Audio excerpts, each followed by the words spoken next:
Hoje é o Dia Nacional de Educação para Surdos, data que reforça as lutas e celebra as conquistas da comunidade surda. Segundo o IBGE, 5% da população no Brasil é formada por pessoas que não ouvem, o que corresponde a aproximadamente 10 milhões de cidadãos. Sobre inclusão, respeito e a importância da língua de sinais, eu conversei com a professora e pesquisadora da área de linguística da língua de sinais da Unesp, Angélica Rodrigues. O ensino de língua de sinais, ele deve ser uma garantia do Estado brasileiro, né? Desde a assinatura do decreto 5626, né, que instituiu políticas linguísticas para a comunidade surda sinalizante, a gente vê aí a possibilidade da implementação de medidas de inclusão e acessibilidade nos espaços educacionais, né? Então, a gente tem um avanço em relação a isso, mas essa conscientização, embora seja maior, inclusive por conta do decreto, não é?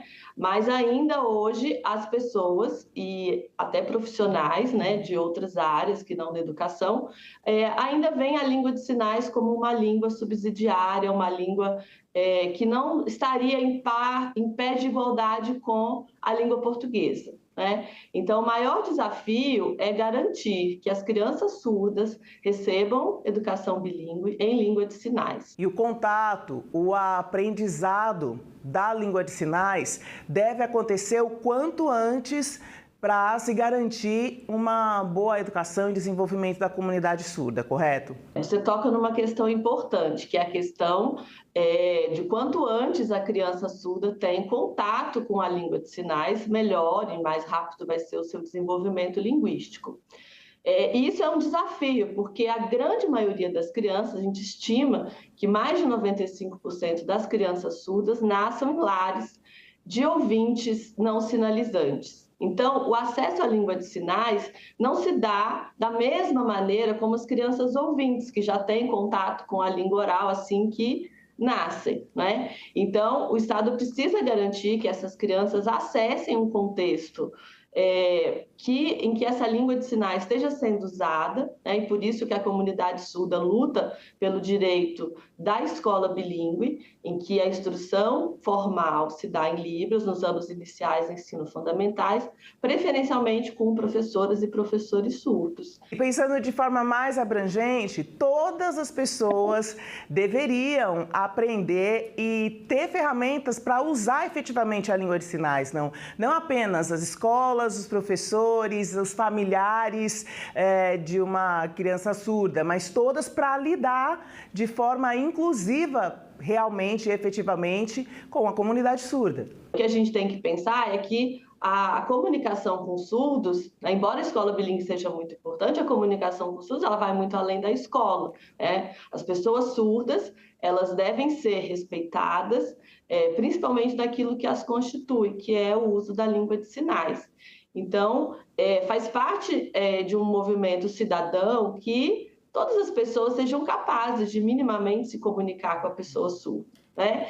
E assim, como professora de Libras, às vezes os alunos falam, mas eu não sei os sinais, né? Mas não necessariamente a gente precisa saber todos os sinais para se comunicar com uma pessoa surda. O primeiro desafio é justamente reconhecer as pessoas surdas como indivíduos, como sujeitos de linguagem. E a comunicação, ela pode se dar a partir desse momento. O aprendizado da Libras, ele vem depois, quando esse reconhecimento já foi feito. E para os adultos que desejam aprender a língua de sinais? Bom, a minha primeira recomendação é encontre as pessoas surdas, porque elas estão em todos os lugares.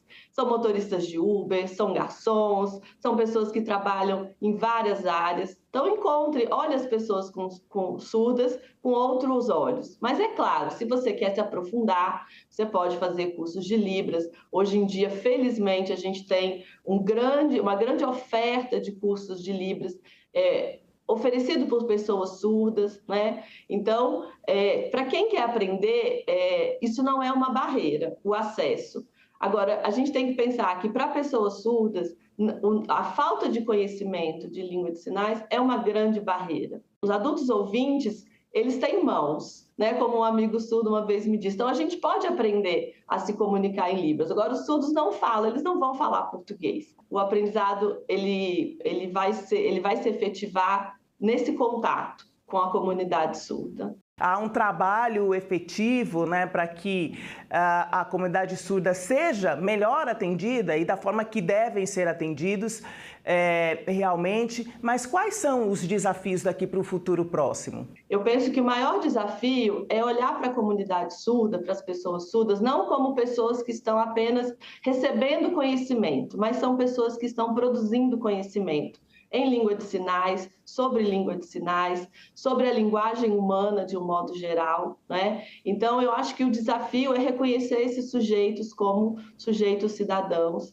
como pessoas que estão na nossa sociedade, assim como todas as pessoas com deficiência, que são pessoas que não são, que muitas vezes a gente define as pessoas com deficiência, e pensando aí nas pessoas surdas, como seres faltantes, né? Então, assim, eles não falam, eles não ouvem, né? Mas, na verdade, todos os seres humanos têm potência, e a comunidade surda é muito potente, e o acesso à língua de sinais, o aprendizado à língua de sinais, ele é muito importante para os surdos, mas para os ouvintes também pode ser uma porta de entrada para esse mundo tão desconhecido para a maioria das pessoas.